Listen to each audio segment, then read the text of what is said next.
Hello नमस्कार। मैं doctor Pradeep Chaurasia. मैं Ayushman neuro mind centre Varanasi में कंसल्टेंट न्यूरो साइकेट्रिस्ट हूँ। मैंने institute of medical sciences Banaras Hindu university से अपना एमबीबीएस और एमडी कंप्लीट किया है। जैसा कि आप सब जानते हैं, कोरोना वायरस पूरे विश्व में एक महामारी का रूप ले चुका है। कोरोना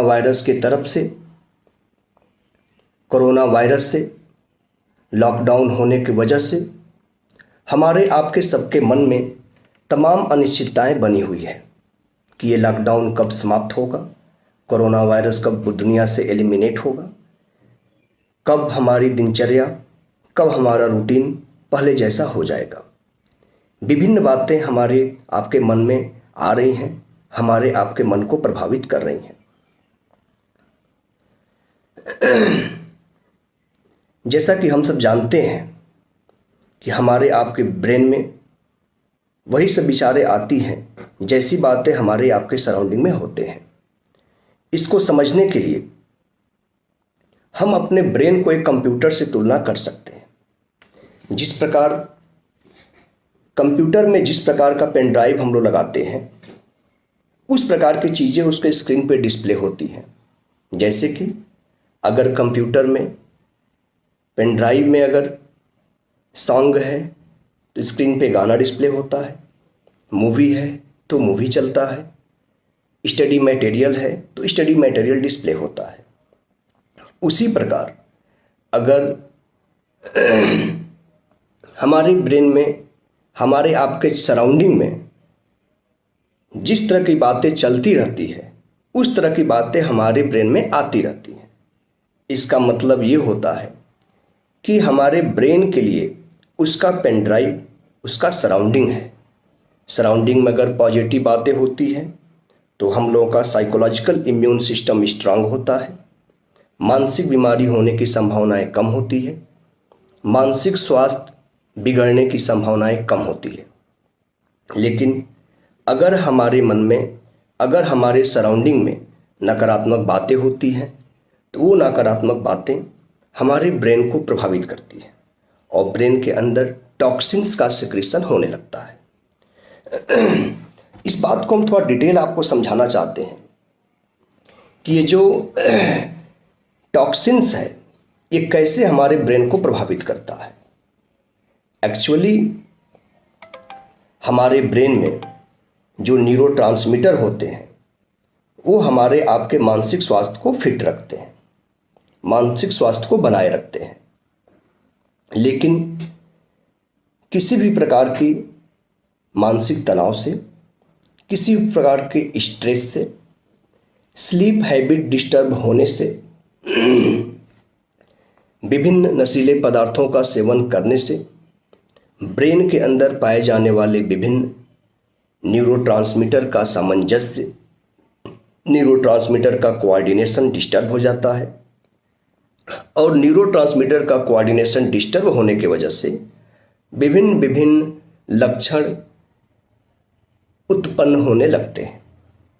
हम लोगों का विषय कोरोना वायरस और लॉकडाउन का मानसिक स्वास्थ्य पे प्रभाव का है, तो हम आपको बताते हैं कि लॉकडाउन और कोरोना वायरस की वजह से किन किन प्रकार के लक्षण के साथ लोग परेशान हैं और उन लक्षणों को लेकर के एक न्यूरोसाइकेट्रिस्ट से, एक मानसिक रोग विशेषज्ञ से सलाह लेते हैं। अक्सर फ़ोन आया करता है कि डॉक्टर साहब गले में खराश हो गया, खांसी आ रहा है। डिटेल बीमारी के बारे में जानने पे पता चलता है कि उस व्यक्ति को खांसी ऐसे नहीं आता है। जब वो किसी कार्य में व्यस्त रहता है तो उसको खांसी नहीं आता है, लेकिन जैसे ही वो अपने कार्य से मुक्त होता है, अपने कार्य से फ्री होता है, उसका दिमाग कोरोना वायरस के बारे में सोचने के लिए फ्री होता है तो उसको खांसी आने लगता है। लोग बोलते हैं कि बुखार रह रहा है, थर्मामीटर से टेम्परेचर नापने पे बॉडी टेम्परेचर सामान्य है। नींद कम आना, घबराहट होना, बेचैनी होना, छाती में भारीपन बना रहना, शरीर के विभिन्न हिस्सों में खिंचाव होना, चिड़चिड़ापन रहना, हमेशा मानसिक दबाव महसूस करना, ये विभिन्न प्रकार के लक्षण आजकल लोगों को उत्पन्न हो रहे हैं। अब बात ये आता है कि इन लक्षणों से हम लोग निदान कैसे पाएं, या वो क्या तरीका है जिससे हम अपने आप को बचा करके रखें। मैं इसको थोड़ा बिंदुवत बताना चाहता हूं।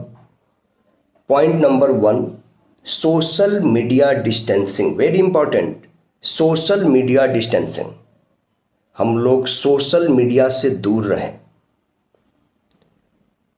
लोग दिन रात मोबाइल लेकर के कोरोना वायरस का प्रभाव, कोरोना वायरस से कितने मृत्यु हो गई, किस देश में किस रफ्तार से बीमारी बढ़ रहा है, दिन रात टीवी चला के देखते रहते हैं।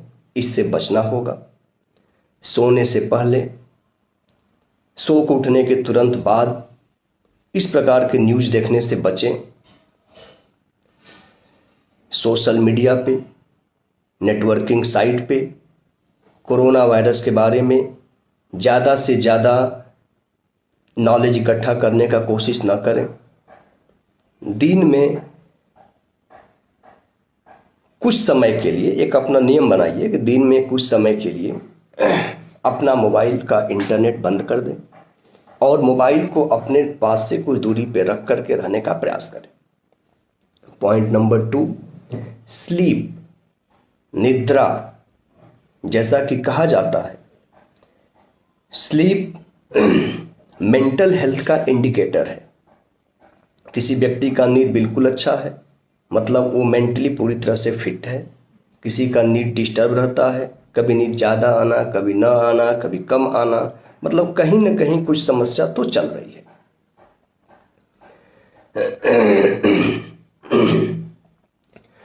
स्लीप क्यों डिस्टर्ब हो रहा है? लॉकडाउन में हम लोगों का दिनचर्या बदल गया है। लेट नाइट तक सोना, सुबह लेट तक जगना। ये दिनचर्या बिगड़ने की वजह से हम लोग के ब्रेन के अंदर जो सर्केडियन रिदम होता है, जो हमारा बायोलॉजिकल क्लॉक होता है, वो डिस्टर्ब हो जाता है। बायोलॉजिकल क्लॉक डिस्टर्ब होने की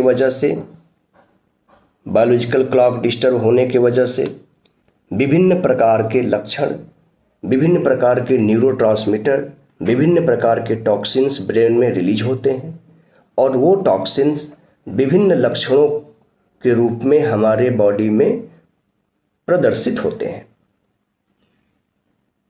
बायोलॉजिकल क्लॉक डिस्टर्ब होता है तो घबराहट होना, बेचैनी होना, नींद कम आना, एंजाइटी होना, ये विभिन्न लक्षण के रूप में अपीयर होता है। तो हम लोग सबसे पहले अपने स्लीप की तरफ ध्यान दें।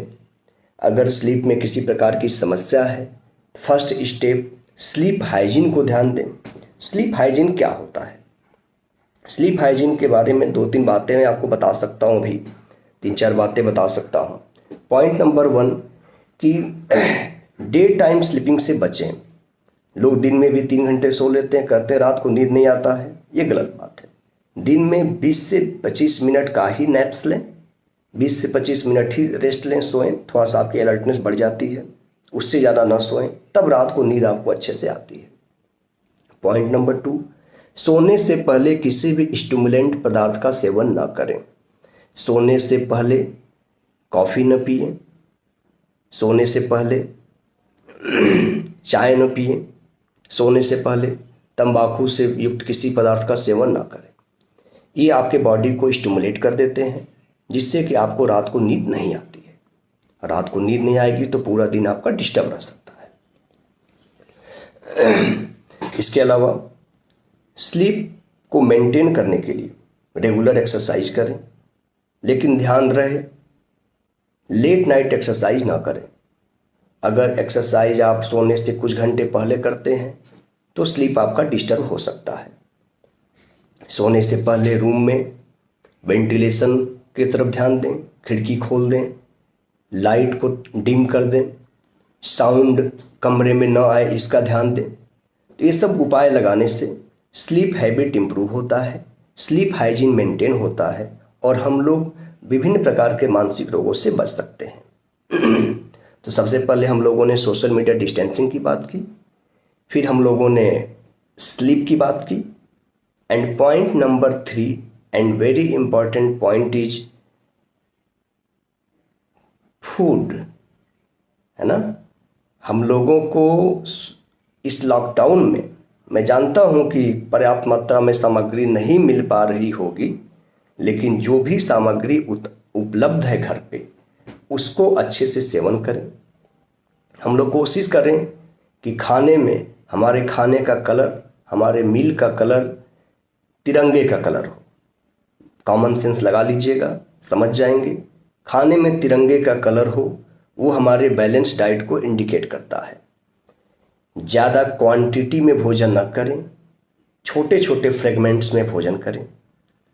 सोने से पहले स्पाइसी भोजन ना करें।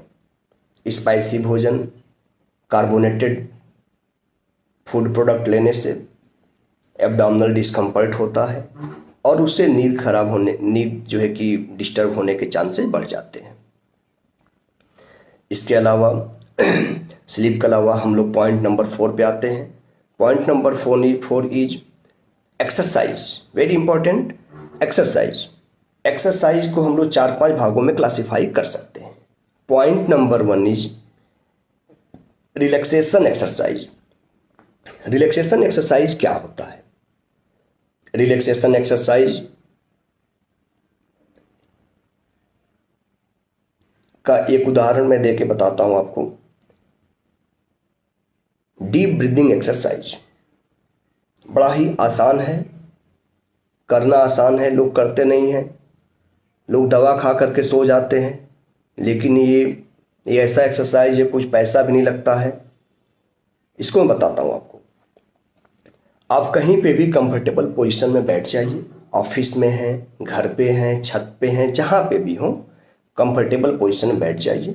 अपना पैंट थोड़ा लूज कर लीजिए, ढीला कर लीजिए, शोल्डर को रिलैक्स कर दीजिए। आप गहरी सांस आंख बंद कर भी कर सकते हैं, खोल करके भी कर सकते हैं। आप गहरी सांस अपना मुंह बंद करके नाक से लीजिए।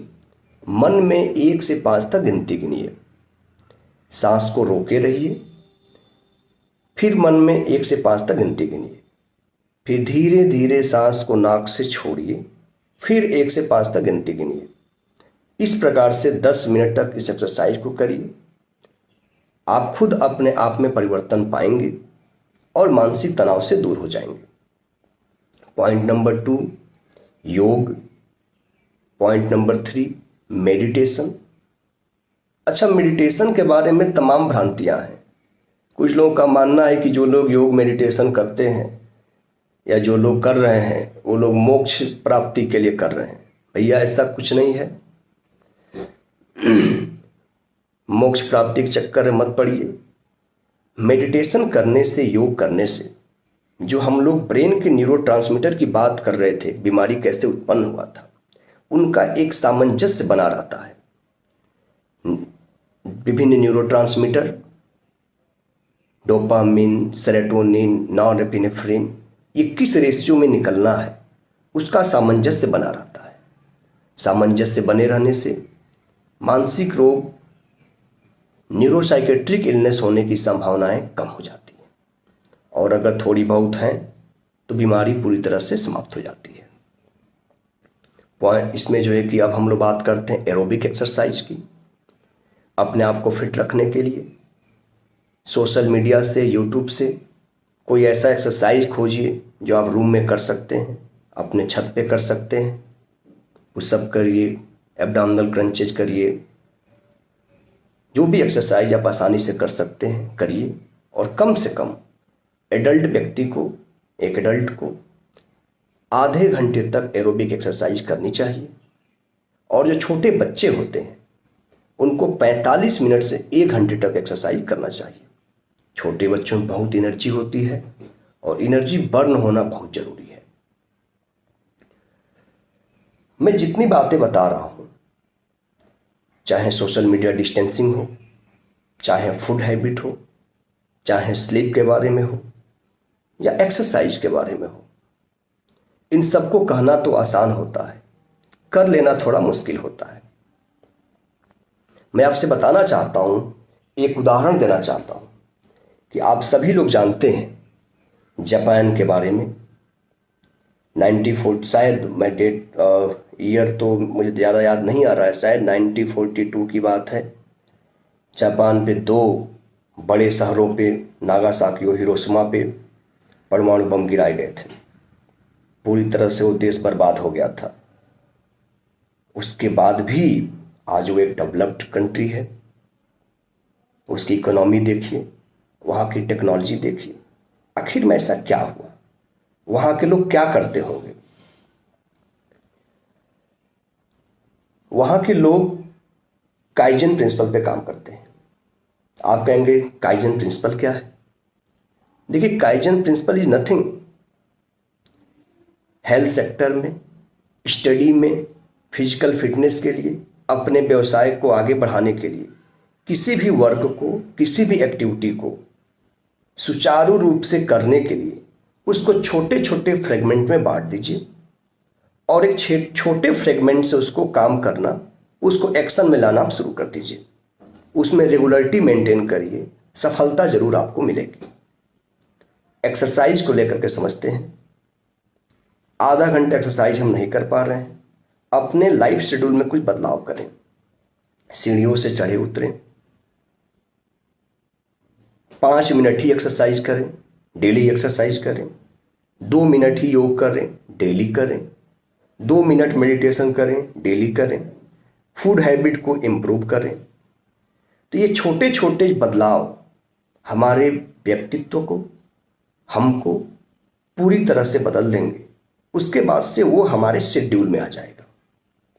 खुद महसूस होने लगेगा कि हाँ भाई, 2 मिनट का एक्सरसाइज, ये 2 मिनट का रिलैक्सेशन एक्सरसाइज हमें टेंशन मुक्त रखता है। तब हम लोग, वो हमारे आदतों में आ जाता है, हम लोग उस काम को अच्छे से करने लगते हैं। एक्सरसाइज के अलावा एक्सरसाइज के अलावा जो है कि नेक्स्ट पॉइंट, अपने घर में बच्चों को पढ़ाएं, बच्चों को मोटिवेशनल वीडियो दिखाएं, बच्चों को स्टडी संबंधी बातें करें, मोटिवेशनल कहानियों के बारे में बात करें, अपने पेरेंट्स का ध्यान दें। Point number 6, recreational activity. Recreational activity क्या होता है? जैसा कि हम सब जानते हैं, हर व्यक्ति का कुछ न कुछ इंटरेस्ट, कुछ न कुछ हॉबी जरूर होता है। कोई सिंगिंग करता है तो कोई गाना सुनता है, कोई डांसिंग करने में इंटरेस्ट रखता है, कोई देखने में इंटरेस्ट रखता है। तो इस लॉकडाउन में हम लोगों को एक प्रण लेना चाहिए, हम लोग को शपथ लेना चाहिए कि हम लोग अपने हॉबी के अलावा, जो हमारा इंटरेस्ट आज तक बना हुआ था, उसके अलावा हमें 4, 5, 6 नई चीज़ें सीख लेनी है। जैसे कि गाना गाना, जो गाना नहीं जानते गाना गाना सीख लें, राइटिंग सीख लें, पेंटिंग सीख लें, कुकिंग सीख लें। इससे क्या होगा कि हम लोगों का दिन 24 आवर का शेड्यूल जो है कि मेंटेन रहेगा और हम लोग अपने मानसिक स्वास्थ्य पे पूरी तरह से ध्यान रख पाएंगे।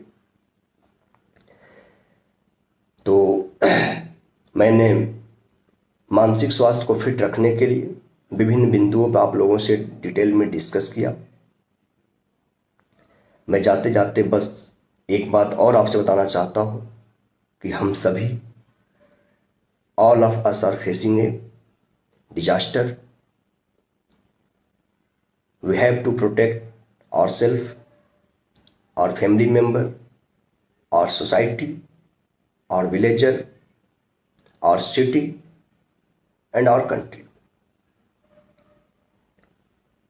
एक लाइन और याद रखेंगे, हम सुधरेंगे जग सुधरेगा। कितना छोटी बात है, हम सुधरेंगे जग सुधरेगा। अगर इस देश का हर एक व्यक्ति, अगर हिंदुस्तान का हर एक व्यक्ति इस बात का प्रण ले ले कि हम सुधरेंगे, तो अपना देश क्यों नहीं सुधरेगा? कोरोना वायरस से हम क्यों नहीं लड़ पाएंगे?